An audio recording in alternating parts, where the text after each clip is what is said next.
My name is Emily. My story begins in a small town in the Midwest, a place where I thought my life was a fairy tale just beginning. I married at 21. It was a whirlwind romance, the kind you read about in books. My husband's name was Ryan. He was a man whose kindness was as quiet as a Sunday morning. He never raised his voice. His words were always a gentle current in the often turbulent river of life. In those early days, I felt like the luckiest woman alive. But every fairy tale has its dragon, and mine was my mother-in-law, Mrs. Davis. She didn't bother to hide her disdain for me. From the moment I stepped into her home, her disapproval was a palpable chill in the air. She didn't want me there. I poured my heart into winning her over. I rose before the sun each morning. I filled the house with the scent of fresh cooking. I polished every surface until it gleamed. I offered her smiles and respect, even touching her feet in a traditional gesture of a devoted daughter. But her expression remained a mask of cold indifference. Her words were sharp, tiny cuts to my spirit. I had a soft heart, one that craved affection, but that house was a desert devoid of any love for me. A year drifted by, and then a ray of hope. I was pregnant. Joy bloomed inside me, a feeling so potent I couldn't stop smiling. Every night I would talk to my unborn baby, weaving dreams of tiny hands, little feet, and the sound of sweet laughter. I would hold my belly, a gentle cradle, and whisper good night. But one morning, the dream turned into a nightmare. A sudden, sharp pain tore through my stomach. It was blindingly intense. I collapsed onto the floor, a scream escaping my lips. Ryan rushed me to the hospital. I cried and I prayed, clutching my belly, begging God, please save my baby. The pain was agonizing, but the silence that followed was infinitely worse. After what felt like an eternity, the doctor emerged. His face was a somber mask. He looked at me, his eyes full of a pity I didn't want. "I'm sorry," he said. "Your baby did not survive." In that sterile, silent hallway, my world didn't just break. It shattered into a million unrecognizable pieces. I couldn't speak. I couldn't move. I simply stared at the blank wall, my dream gone, my heart a void. After that day, I was a ghost of my former self. My body was weak, but the ache in my heart was a constant, heavy burden. I confined myself to my room, the silence my only companion. I didn't talk. I barely ate. I just cried. My mother-in-law would stand just outside my door, her voice loud enough to carry through the house.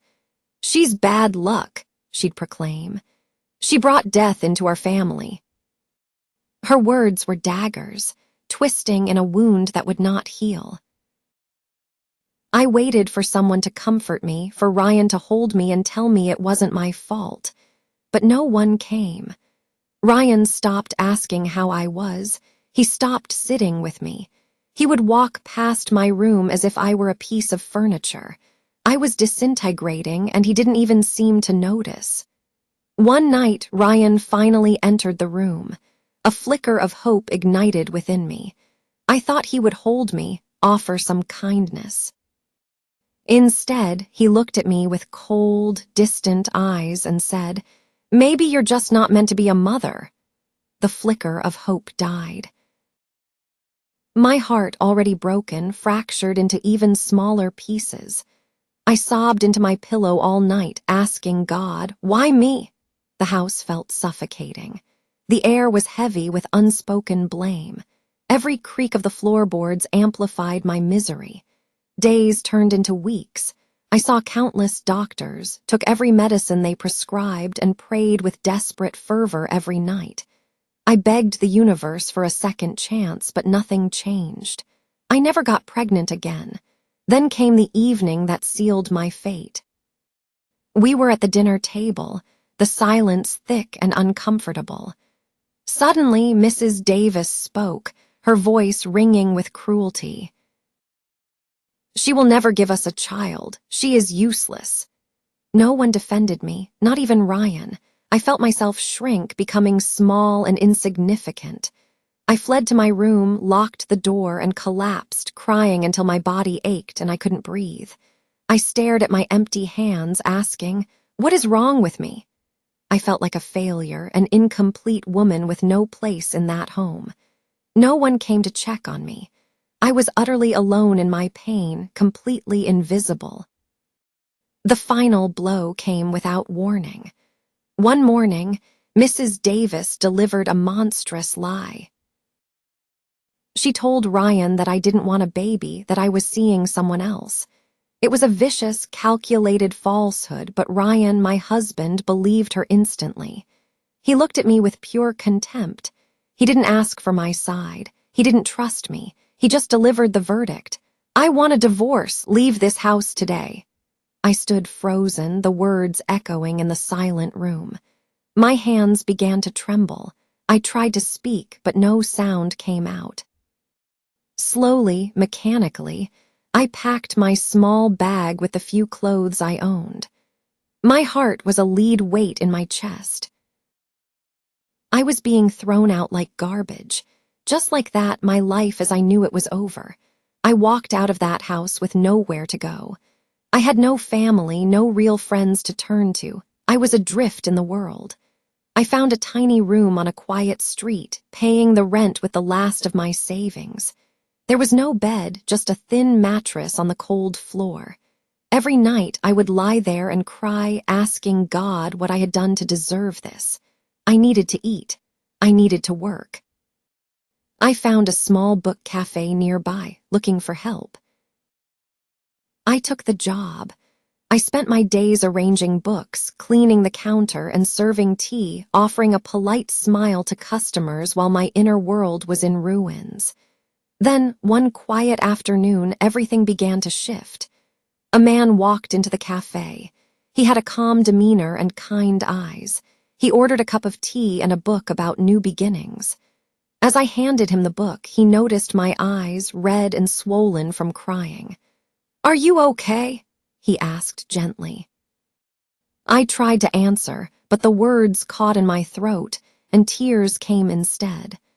I quickly looked away, shaking my head. He didn't press. He simply gave me a soft, understanding smile and left. But he came back the next day. "Before I continue my story, I want to know where you are listening from. Knowing that someone out there hears my voice, that my story resonates, it gives me the strength to go on." The next day, the same man returned. He walked in with that same quiet smile, ordered his tea, and requested a new book. I gave him one, and he thanked me before settling at a small table in the back. He didn't say much, but he observed the cafe with a look of genuine appreciation. As he left, he gave me a small wave.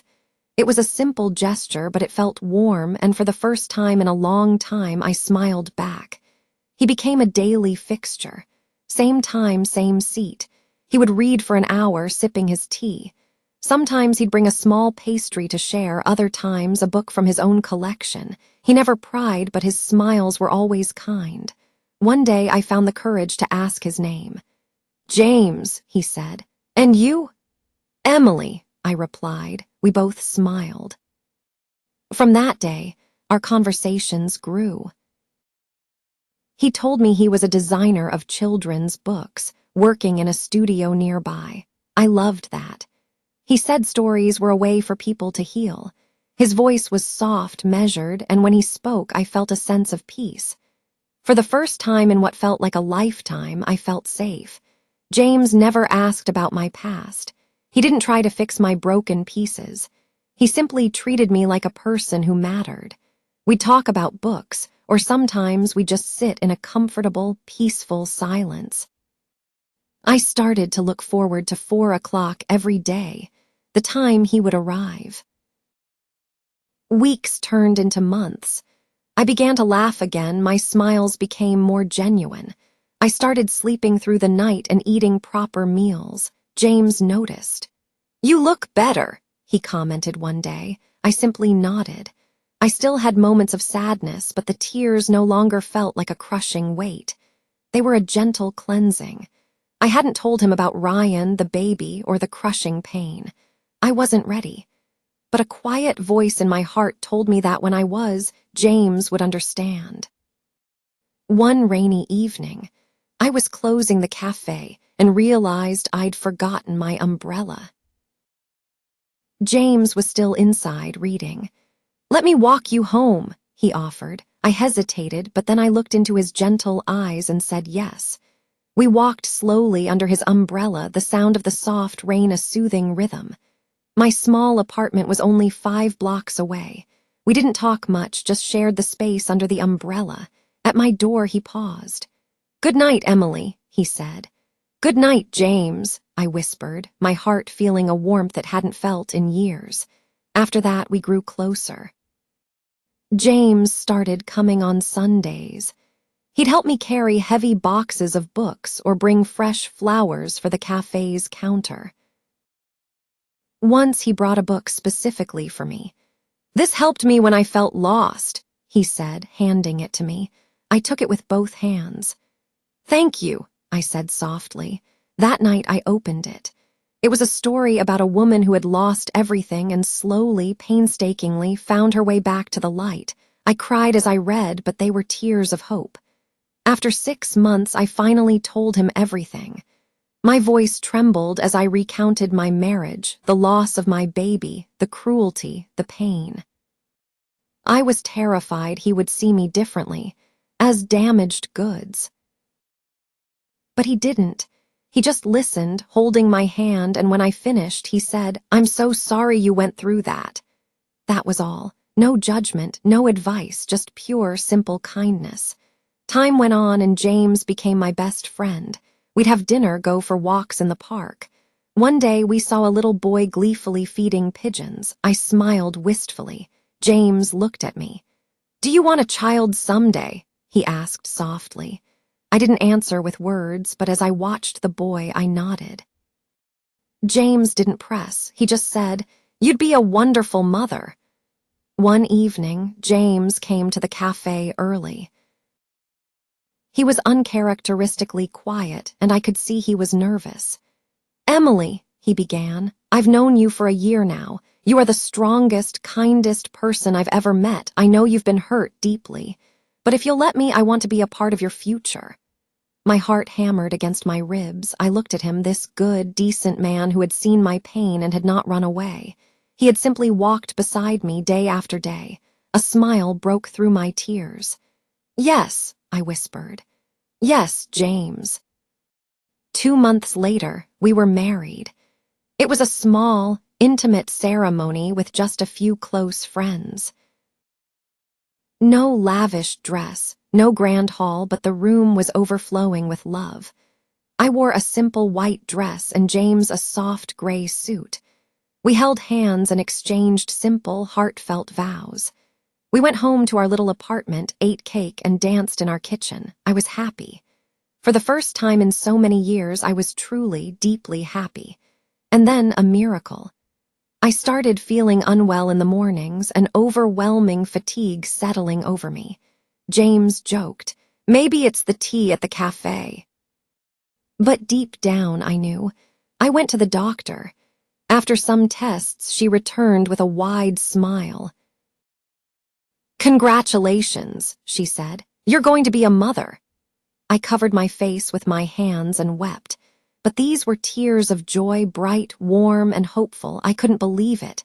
After everything, I was pregnant again. I walked home in a daze. I opened the door to see James in the kitchen cooking dinner. He turned and smiled. I went to him and took his hands in mine. "I'm pregnant," I said, my voice barely a whisper. His eyes widened. The spoon he was holding clattered to the floor. He pulled me into a tight hug, holding me as if I were the most precious thing in the world. The months that followed were filled with gentle care.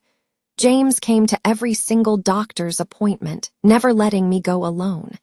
He held my hand during the ultrasounds and kissed my forehead after every checkup.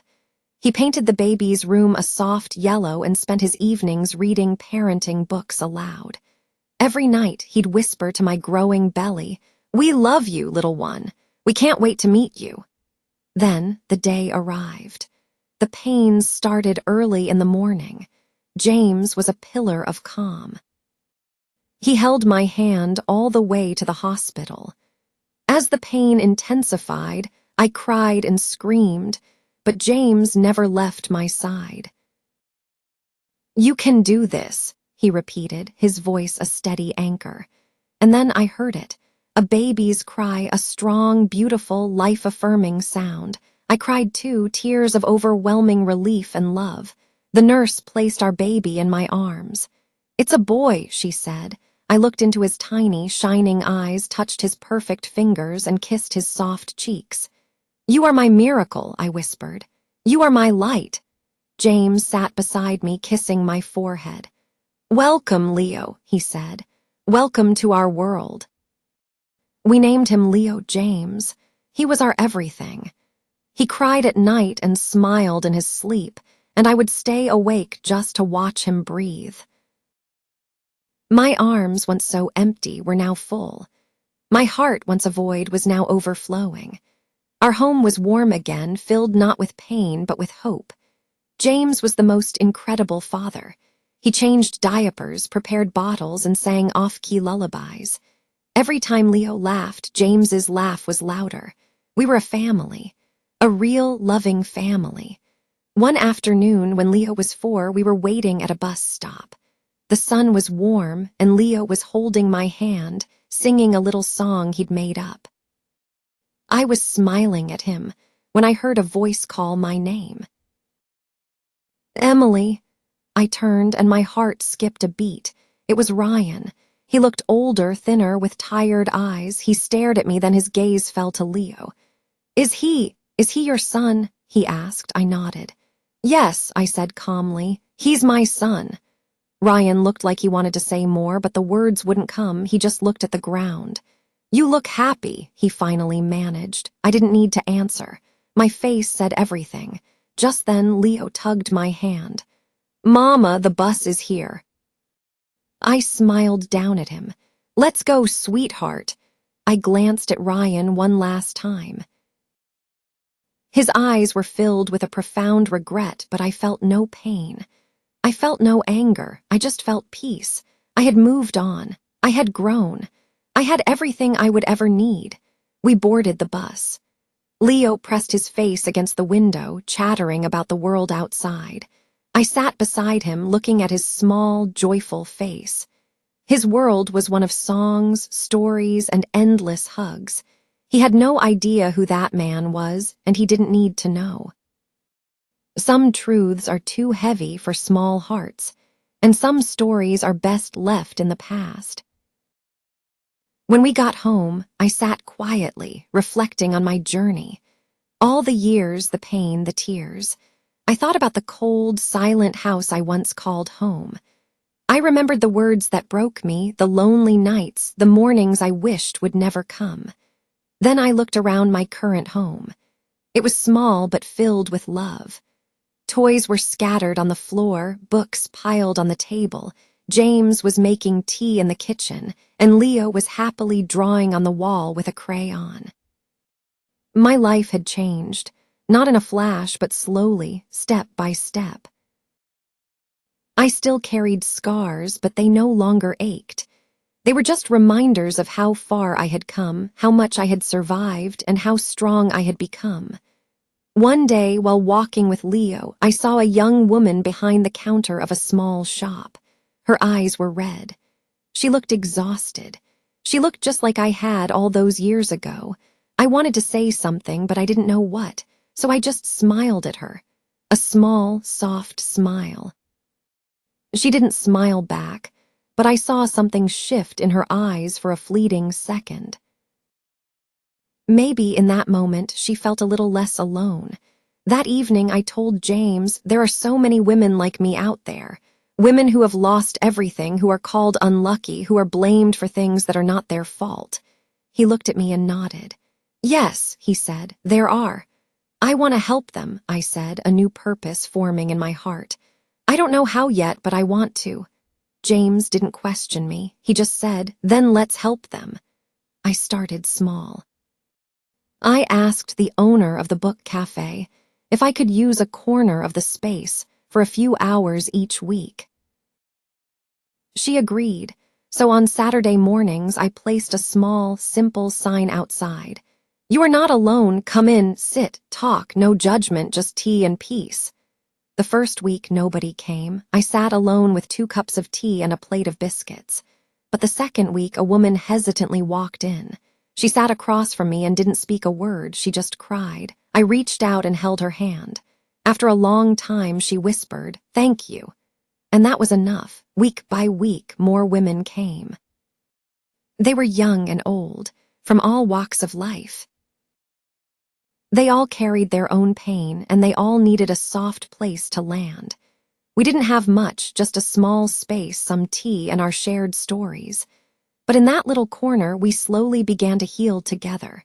We called our group the Second Cup, because everyone deserves another chance, another beginning, another cup of warmth in their life. Years passed. Leo grew into a tall, thoughtful boy with a smile that never faded. One day he asked me, "Mama, why do you help so many people?" I smiled. "Because once someone helped me," I told him. "Because once I was very sad, and I didn't want anyone else to feel that way."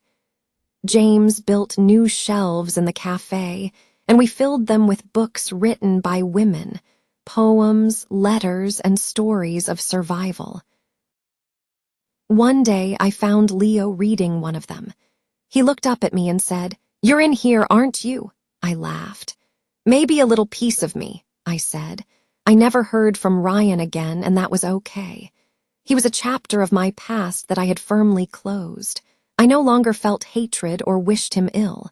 I just wished him peace, peace for him, for me, and for all the other broken hearts in the world. One morning, I received a letter from a woman named Sarah. She had come to our group 6 months prior, devastated after losing her baby and being abandoned by her family. In her letter, she wrote, "Because of you, I didn't give up. I stopped believing I was broken and started believing I was just waiting to heal. Thank you, Emily. You didn't save me, you helped me save myself." I cried as I read her words. They weren't sad tears, but deep, quiet tears of gratitude. I keep that letter in my drawer and read it whenever I feel tired, whenever I need a reminder of why I started this journey. Just last week, a young girl came in. She looked terrified, clutching her bag to her chest. I poured her a cup of tea and waited. "My name is Jessica," she said. "I lost my baby, and my husband left me. They all said it was my fault." I reached across the table and placed my hand on hers. "It was never your fault," I said firmly. "And you are not alone." She looked at me, her eyes filled with tears. "How do you know?" I gave her a knowing smile. "Because your story was once my story." And in that moment, I understood completely. My pain had found its purpose. My tears had meaning. My past was not just a collection of sorrows. It was the bridge that connected me from one healing heart to another. My name is Emily. I was once called unlucky, but now I know I am blessed. I was called useless, but now I help lead others toward hope. I was called broken, but now I help others build themselves back up. I am a mother. I am a wife. I am a woman of strength. And if you are listening to this, if your heart is hurting, please remember this. You are not alone. You are not weak. You are not broken. You are just waiting for your second cup. If this story touched your heart, please don't forget to like, comment, and share. More emotional and inspiring stories are coming your way soon.